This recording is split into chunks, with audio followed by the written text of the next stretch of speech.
प्रेमचंद जीवन काल सन 1880 से 1936 ईस्वी यानी 1880 में इनका जन्म हुआ और 1936 ईस्वी में इनकी मृत्यु। प्रेमचंद जीवन परिचय। हिंदी साहित्य जगत में कथा सम्राट के नाम से प्रसिद्ध प्रेमचंद का जन्म लम्ही ग्राम वाराणसी के एक कृषक परिवार में सन 1880 ईस्वी में हुआ।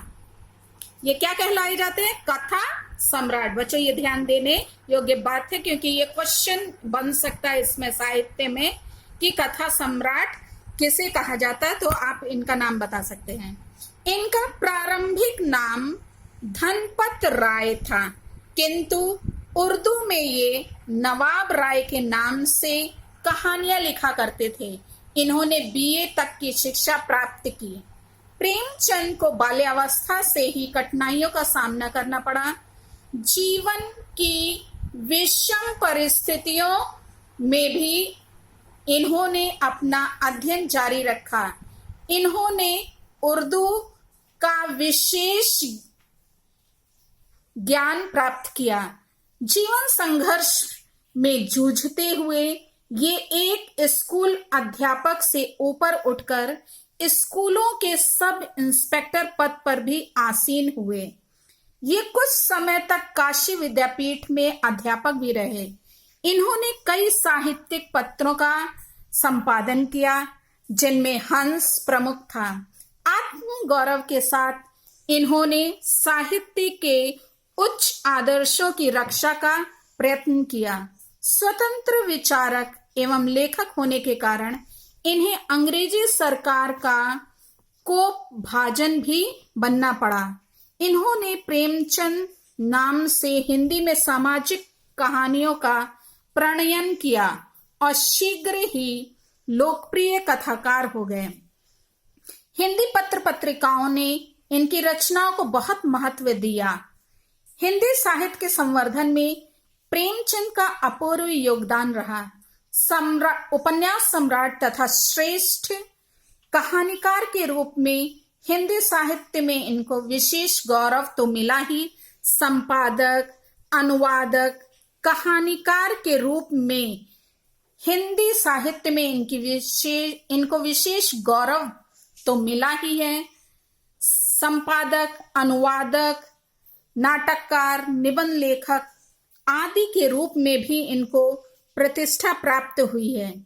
इनकी कहानियों के अनुवाद विश्व की अनेक भाषाओं में होने के कारण इन्हें अंतर्राष्ट्रीय ख्याति भी प्राप्त हुई। ये जीवन संग्राम में निरंतर कर्मवीर बने रहे। इनके कृतित्व में जीवन सत्य का आदर्श रूप उभर कर आया है, जिसके फलस्वरूप ये एक सार्वभौम कलाकार के रूप में प्रतिष्ठित हो सके। सन 1936 में इनका निधन हो गया। प्रेमचंद के प्रसिद्ध उपन्यास हैं सेवा सदन, प्रेमाश्रय, निर्मला, रंगभूमि, कायाकल्प, गबन, कर्मभूमि, गोदान, मंगलसूत्र, अपूर्ण। इनके कहानी संग्रह सप्त सरोज, नवनिधि, प्रेम पूर्णिमा, बड़े घर की बेटी, लाल फीता, नमक का दरोगा, प्रेम पचीसी, प्रेम प्रसून, प्रेम द्वादशी, प्रेम प्रमोद, प्रेम तीर्थ, प्रेम चतुर्थी, प्रेम प्रतिज्ञा, सप्त सुमन, प्रेम पंचमी, प्रेरणा, समर यात्रा, पंच प्रसून, नवजीवन आदि। इन्होंने संग्राम, करबला और प्रेम की वेदी नाटक भी लिखे। संपादन, जीवनी, अनुवाद और बालोपयोगी साहित्य में भी इनका महत्वपूर्ण योगदान है। इन्होंने कुछ निबंध भी लिखे हैं जो कुछ विचार नामक संग्रह में संकलित है। बच्चों ये जितनी रचनाएं हैं इसको आप ध्यान से पढ़िएगा, क्योंकि ये रचनाएं भी पूछी जाती हैं कि किन की लिखी हुई है, इसके रचनाकार कौन है, तो आपको याद रहेगा तो आप बता सकेंगे। प्रेमचंद का विशाल कहानी साहित्य अपने समय की सामाजिक और राजनीतिक परिस्थितियों का पूरा प्रतिनिधित्व करता है। इनका रचना संसार, मानव प्रकृति, मानव इतिहास तथा मानवीयता के हृदय स्पर्शी एवं कलापूर्ण चित्रों से परिपूर्ण है।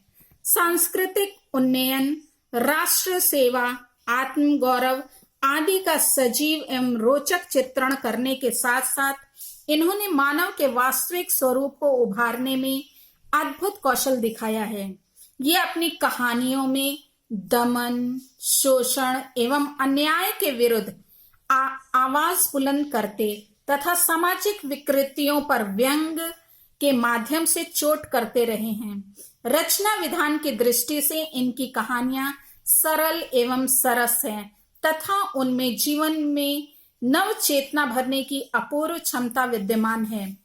प्रेमचंद की कहानियों में ग्रामीण जीवन के अनूठे चित्र उपस्थित हैं।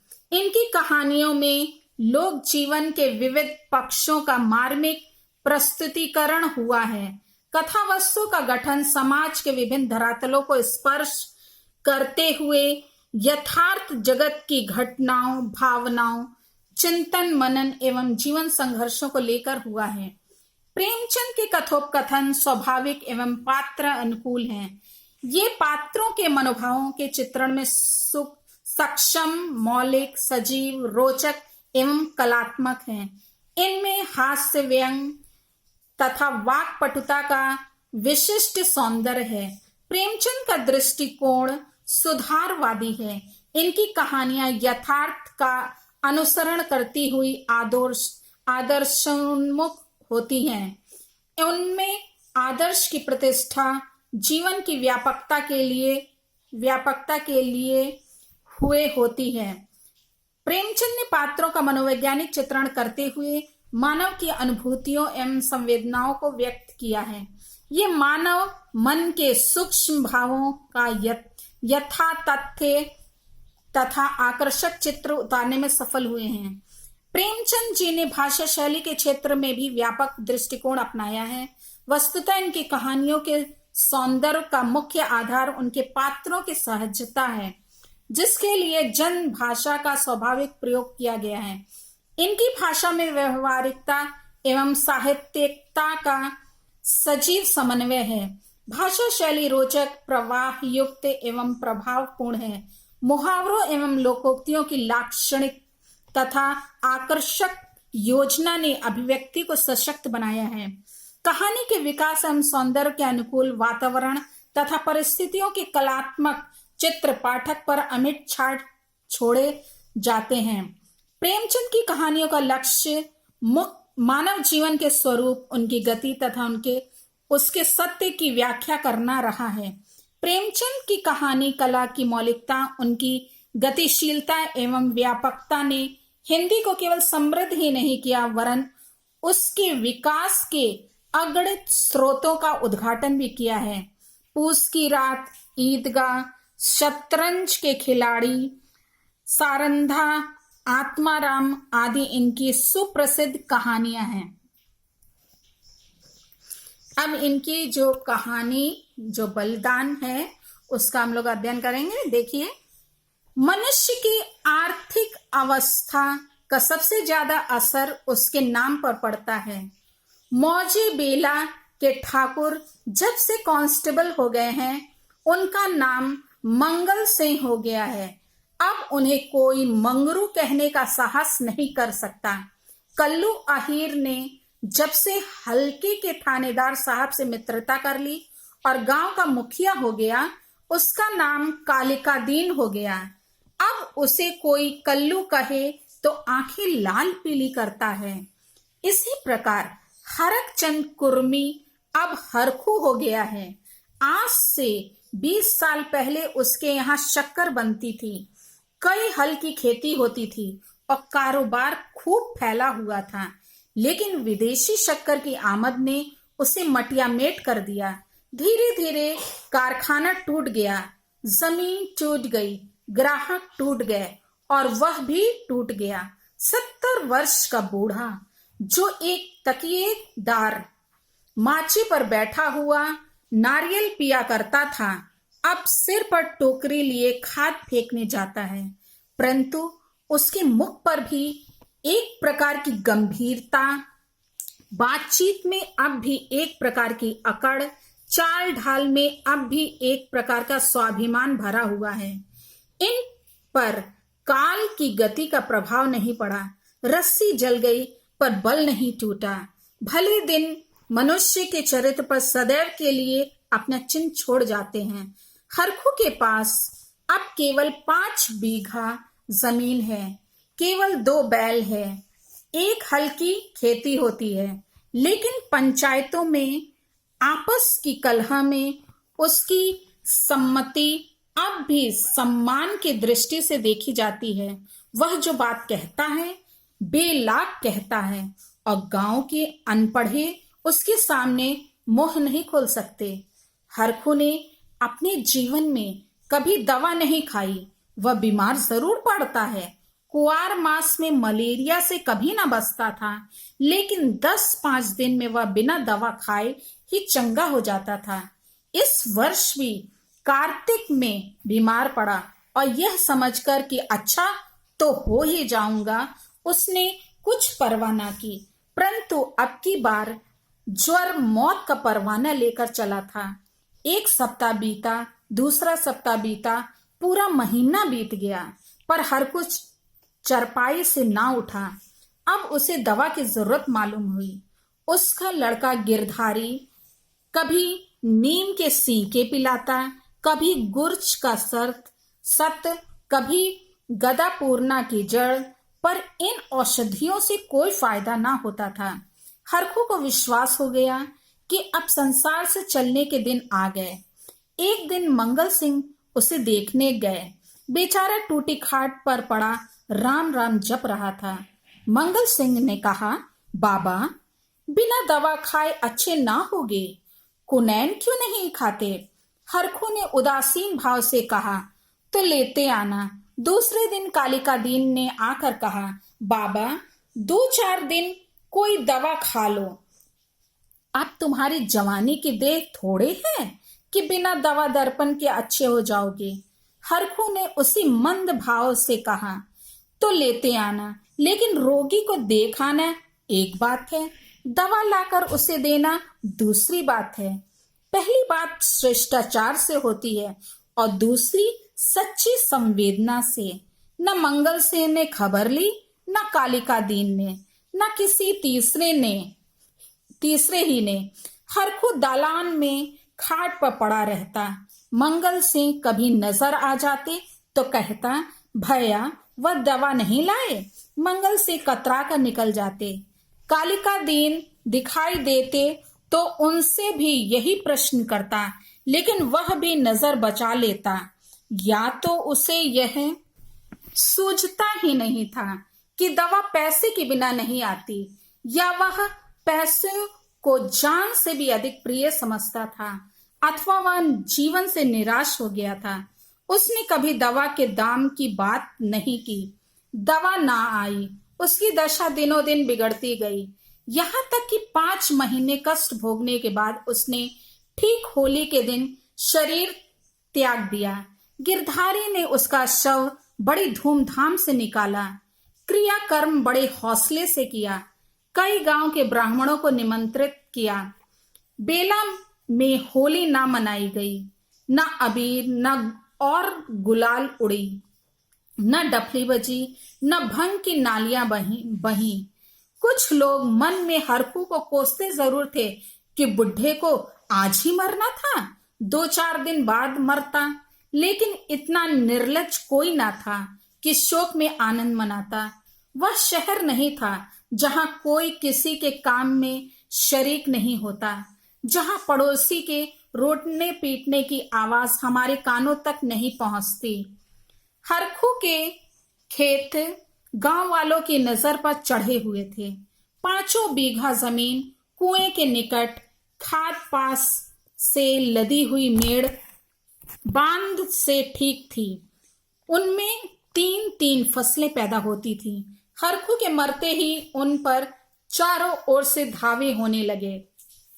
गिरधारी तो क्रियाकर्म में फंसा हुआ था। उधर गांव के मनचले किसान लाला ओंकार नाथ को चैन ना लेने देते थे। नजराने की बड़ी बड़ी रकमें पेश हो रही थीं। कोई साल भर का लगान पेशगी देने को तैयार था, कोई नजराने की दूनी रकम का दस्तावेज लिखने को तुला हुआ था। लेकिन ओंकार नाथ सबको टालते रहते थे। उनका विचार था कि गिरधारी का हक सबसे ज्यादा है। वह अगर दूसरों से कम भी नजराना दे तो खेत उसी को देने चाहिए। अस्तु, जब गिरधारी क्रियाकर्म से निवृत्त हो गया और चैत का महीना भी समाप्त होने आया, तब जमींदार साहिब ने गिरधारी को बुलाया और उससे पूछा, खेतों के बारे में क्या कहते हो? गिरधारी ने रोकर कहा, उन्हीं खेतों ही का तो आसरा है, जोतूंगा नहीं तो क्या करूंगा। ओंकारनाथ, नहीं, जरूर जोतो, खेत तुम्हारे हैं, मैं तुमसे छोड़ने को नहीं कहता हूं। हरखू ने उन्हें 20 साल तक जोता, उन पर तुम्हारा हक है। लेकिन तुम देखते हो अब जमीन की दर कितनी बढ़ गई है। तुम 8 रुपए बीघे पर जोतते थे, मुझे 10 रुपए मिल रहे हैं, और नजराने के रुपए सो अलग। तुम्हारे साथ रियायत करके लगान वही रखता हूं, पर नजराने के रुपए तुम्हें देने पड़ेंगे। गिरधारी, सरकार, मेरे घर में तो इस समय रोटियों का भी ठिकाना नहीं है, इतने रुपए कहाँ से लाऊंगा। जो कुछ जत्था था दादा के काम में उठ गई। अनाज खलियान में है, लेकिन दादा के बीमार हो जाने से उपज भी अच्छी नहीं हुई, रुपए कहाँ से लाऊं। ओंकारनाथ, यह सच है, लेकिन मैं इससे ज्यादा रियायत नहीं कर सकता। गिरधारी, नहीं सरकार, ऐसा ना कहिए, नहीं तो हम बिना मारे मर जाएंगे। आप बड़े होकर कहते हैं तो बैल बघिया बेचकर 50 रुपया कर सकता हूं, इससे बेसी की हिम्मत नहीं पड़ती। ओंकारनाथ चिढ़ कर बोले, तुम समझते होगे कि हम ये रुपए लेकर अपने घर में रख लेते हैं और चैन की बंसी बजाते हैं, लेकिन हमारे ऊपर जो कुछ गुजरती है हम ही जानते हैं। कहीं यह चंदा, कहीं वह इनाम, इनके मारे कचूमर निकल जाता है। बड़े दिन में सैकड़ों रुपए डालियों में उठ जाते हैं। जिसे डाली ना दो वही मुंह फुलाता है। जिन चीजों के लिए लड़के तरस कर रह जाते हैं उन्हें बाहर से मंगाकर डालियों में सजाता हूँ। उस पर कभी कानूनगो आ गए, कभी तहसीलदार, कभी डिप्टी साहब का लश्कर आ गया। सब मेरे मेहमान होते हैं। अगर ना करूं तो नक्कू बनूं और सबकी आंखों में कांटा बन जाऊं। साल में 1000-1200 मोदी को इस रसद खुराक के मद में देने पड़ते हैं। यह सब कहां से आवे। बस यही जी चाहता है कि छोड़ कर निकल जाऊं, लेकिन हमें तो परमात्मा ने इसलिए बनाया है कि एक से रुपया सता कर लें और दूसरे को रो रो कर दें। यही हमारा काम है। तुम्हारे साथ इतनी रियायत कर रहा हूं, लेकिन तुम इतनी रियायत पर भी खुश नहीं होते। तो हरी इच्छा, नजराने में 1 पैसे की भी रियायत ना होगी। अगर एक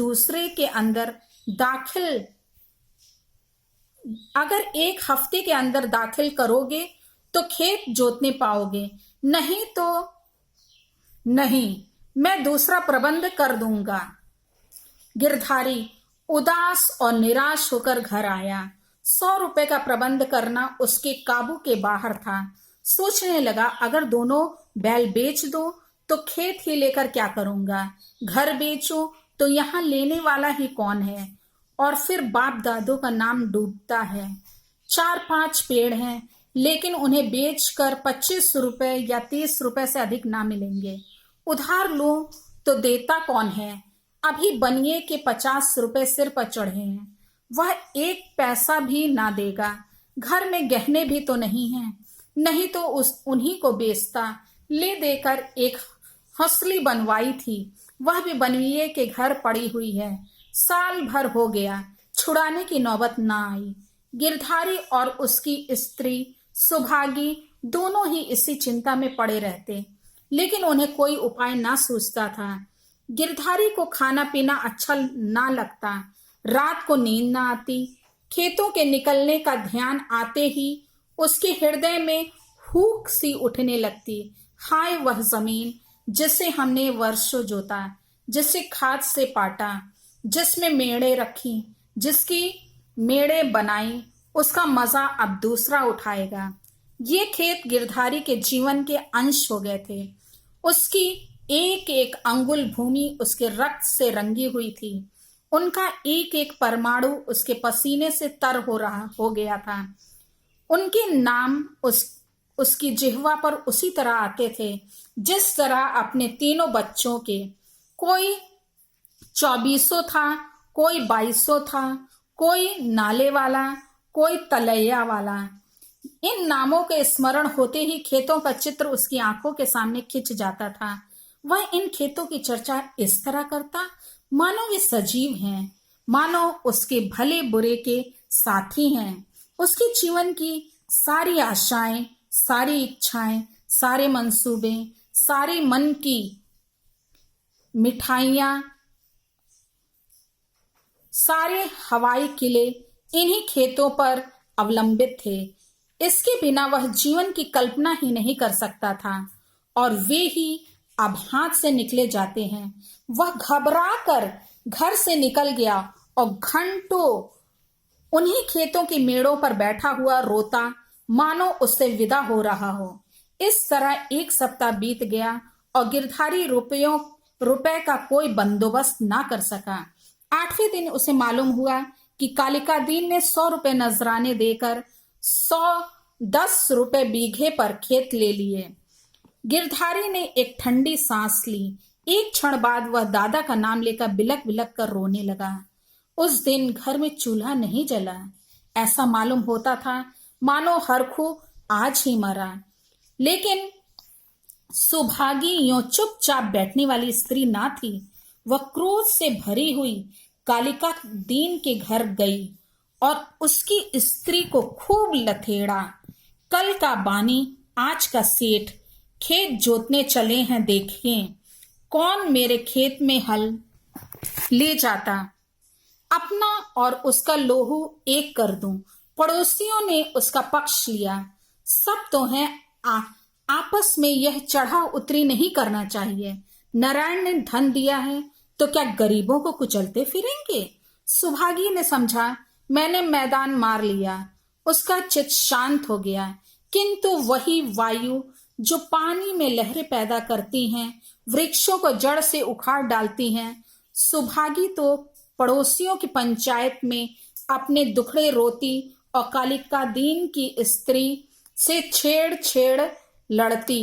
इधर गिरधारी अपने द्वार पर बैठा हुआ सोचता, अब मेरा क्या हाल होगा, अब यह जीवन कैसे कटेगा, ये लड़के किसके द्वार पर जाएंगे। मजदूरी का विचार करते ही उसका हृदय व्याकुल हो जाता।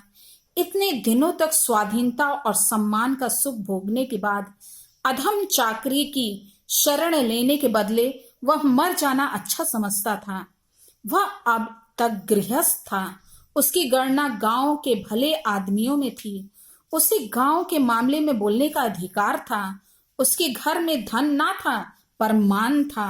नाई, बढ़ई, कुम्हार, पुरोहित, भाट, चौकीदार, ये सब उसका मुख ताकते थे। अब वह मर्यादा कहाँ? अब कौन उसकी बात पूछेगा? कौन उसके द्वार पर आवेगा? अब उसे किसी के बराबर बैठने का, किसी के बीच में बोलने का हक नहीं रहा। अब उसे पेट के लिए दूसरों की गुलामी करनी पड़ेगी। अब पहर रात रहे कौन बैलों को नाद में लगावेगा? वह दिन अब कहाँ, जब गीत गा गा कर हल चलाता था, अपने लहलहाते हुए खेतों को देखकर फूला न समाता था। खलिहान में अनाज का ढेर सामने रखे अपने को राजा समझता था। अब अनाज के टोकरे भर भर कर कौन लावेगा? अब खत्ते कहाँ, बखार कहाँ, यही सोचते सोचते गिरधारी की आंखों से आंसू की झड़ी लग जाती थी। गांव के दो चार सज्जन जो कालिका दीन से जलते थे, कभी कभी गिरधारी को तसल्ली देने आया करते थे, पर वह उनसे भी खुलकर ना बोलता। उसे मालूम होता था कि मैं सबकी नजर में गिर गया हूं। अगर कोई समझाता कि तुमने क्रियाकर्म में व्यर्थ इतने रुपए उड़ा दिए, तो उसे बहुत दुख होता। वह अपने उस काम पर जरा भी ना पछताता। मेरे भाग्य में जो लिखा है वह होगा, पर दादा के ऋण से उऋण तो हो गया। उन्होंने अपनी जिंदगी में 4 बार खिलाकर खाया, क्या मरने के पीछे उन्हें पिंडे पानी को तरसाता। इस प्रकार 3 माह बीत गए और आषाढ़ आ पहुंचा। आकाश में घटाएं आई, पानी गिरा, किसान हल जुए ठीक करने लगे, बढ़ई हलों की मरम्मत करने लगा। गिरधारी पागल की तरह कभी घर के भीतर जाता, कभी बाहर आता, अपने हलों को निकाल निकाल कर देखता। उसकी मुठिया टूट गई है, इसकी फाल ढीली हो गई है, जुए में सैला नहीं है। यह देखते देखते वह एक क्षण अपने को भूल गया। दौड़ा हुआ बढ़ई के यहाँ गया और बोला, रज्जू, मेरे हल भी बिगड़े हुए हैं, चलो बना दो। रज्जू ने उसकी ओर करुण भाव से देखा और अपना काम करने लगा। गिरधारी को होश आ गया, नींद से चौंक पड़ा, ग्लानि से उसका सिर झुक गया, आंखें भर आई, चुपचाप घर चला आया। गांव के चारों ओर हलचल मची हुई थी। कोई सन के बीज खोजता फिरता था, कोई जमींदार की चौपाल से धान के बीज लिए आता था। कहीं सलाह होती थी कि किस खेत में क्या बोना चाहिए, कहीं चर्चा होती थी कि पानी बहुत बरस गया, 2-4 दिन ठहर कर बोना चाहिए। गिरधारी ये बातें सुनता और जलहीन मछली की तरह तड़पता था। एक दिन संध्या समय गिरधारी खड़ा अपने बैलों को खुजला रहा था कि मंगल सिंह आए और इधर उधर की बातें करके बोले, गोई को बांध कर कब तक खिलाओगे? निकाल दो। निकाल क्यों नहीं देते? गिरधारी ने मलिन भाव से कहा, हाँ, कोई गाहक आवे तो निकाल दो। मंगल सिंह, एक गाहक तो हम ही हैं, हम ही को दे दो। गिरधारी अभी कुछ उत्तर ना देने पाया था कि तुलसी बनिया और गरज कर बोला, गिरधर, तुम्हें रुपए देने हैं कि नहीं, वैसा कहो। 3 महीने से हीला हवाला करते चले आते हो, अब कौन खेती करते हो कि तुम्हारी फसल को अगोरे बैठे रहें। गिरधारी ने दीनता से कहा, साह, जैसे इतने दिनों माने हो, आज और मान जाओ, कल तुम्हारी एक एक कौड़ी चुका दूंगा। मंगल और तुलसी ने इशारे से बातें की और तुलसी भुनभुनाता हुआ चला गया। अब गिरधारी मंगल सिंह से बोला, तुम इन्हें ले लो तो घर के घर में ही रह जाएं, कभी कभी आंख से देख तो लिया करूंगा। मंगल, मुझे अभी तो ऐसा कोई काम नहीं, लेकिन घर पर सलाह करूंगा। गिरधारी, मुझे तुलसी के रुपए देने हैं, नहीं तो खिलाने को तो भूसा है। मंगल, यह बड़ा बदमाश है, कहीं नालिश ना कर दे। सरल हृदय गिरधारी धमकी में आ गया। कार्यकुशल मंगल सिंह को सस्ता सौदा करने का यह अच्छा सुअवसर मिला। 80 रुपए की जोड़ी 60 रुपए में ठीक कर दी। गिरधारी ने अब बैलों को ना जाने किस आशा से बांधकर खिलाया था।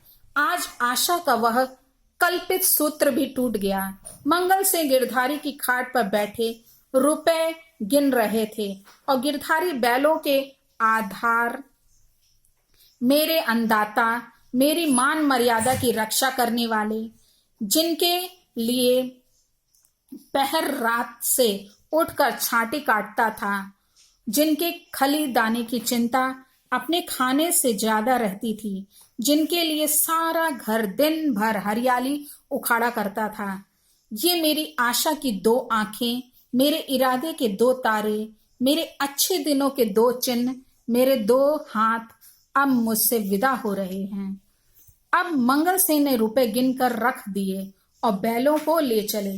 तब गिरधारी उनके कंधों पर सिर रखकर खूब फूट फूट कर रोया। जैसे कन्या मायके से विदा होते समय माँ बाप के पैरों को नहीं छोड़ती, उसी तरह गिरधारी इन बैलों को ना छोड़ता था। सुभागी भी दलान में खड़ी रो रही थी और छोटा लड़का मंगल सिंह को एक बांस की छड़ी से मार रहा था। रात को गिरधारी ने कुछ नहीं खाया, चारपाई पर पड़ा रहा। प्रातः काल सुभागी चिलम भरकर ले गई और वह चरपाई पर ना था।